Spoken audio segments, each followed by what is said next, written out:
Metro rail দিয়ে ফেরার পথে হচ্ছে আমার আম্মুর রিপোর্ট নিতে হবে। তো রিপোর্ট নিয়ে আবার ডাক্তারের কাছে দেখাতে হবে।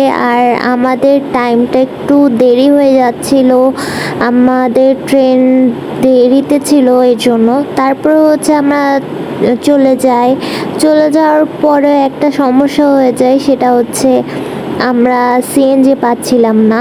আর চিকিৎসা থেকে আমরা রিপোর্টটা উঠাই ফেলি, আর ডাক্তার হচ্ছে দূরে বসে। আর আমরা সিএনজি পাচ্ছিলাম না, অটো পাচ্ছিলাম না, আর ওলা তো পাচ্ছিলামই না।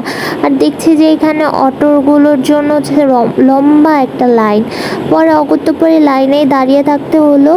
পরে লাইন শেষ হতে হতে অনেকটা সময় লেগে গেছে, একদম অবস্থা খারাপ, অনেক গরম ছিল তার জন্য। অবশেষে আমরা অটো পেয়ে গেলাম। তারপর হচ্ছে অটোওয়ালাকে অনেক জোরে চালাতে বলা হলো। আর অটো থেকে নামার পর মামা দেয় সেই একটা দৌড়, কারণ হচ্ছে কিচ্ছু করার ছিল না।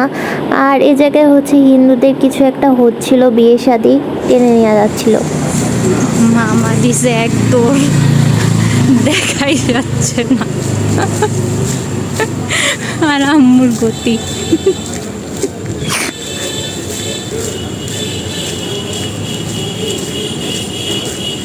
দৌড় দেওয়ার কারণটা হচ্ছে ডাক্তার চেম্বার থেকে বেরিয়ে যাবে, আর হচ্ছে অনেক রাত হয়ে গেছিলো এই কারণে। তো এই জন্যই হচ্ছে দৌড় দিয়ে চলে যাচ্ছিলাম। অবশ্যই আমরা ডাক্তার পেয়ে গেছিলাম, ডাক্তার রুগী দেখছিল। আর ডাক্তার দেখানোর পরে হচ্ছে আমরা ওষুধ কিনলাম, ওষুধ কিনে তারপর আবার বাড়ি চলে গেলাম।